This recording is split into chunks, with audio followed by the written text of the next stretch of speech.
Samantala, pinaghanap na po ang babaeng nagsoli kay Lovelio Buboy Mendoza sa kanyang mga magulang. Gayon din ang lalaki na kunan ng CCTV na sumusunod sa bata ng araw na mawala ito. May live report si Athena Imperial. Athena?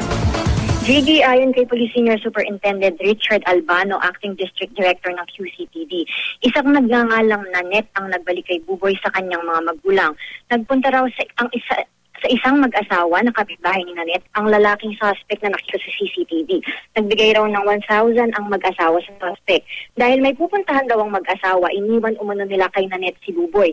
Napanood daw ni Nanet sa TV na nawawala at pinaghahanap si Buboy, kaya naman nakipagkita ito sa magulang ng bata. Nag-usap daw sandali ang ina ni Buboy na si Winifred at si Nanet, ngunit umalis agad si Nanet. Ayon kay Winifred, nang magkita sila sa isang fast food chain sa Frisco, hindi raw niya agad nakita si Buboy dahil pinagsuot ito ng malong.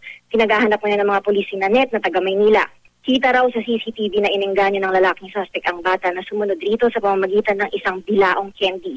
Hindi pa alam ang pangalan ng mag-asawa, pati ang pangalan ng suspect. Di pa rin sigurado kung kasabwat si Nanet.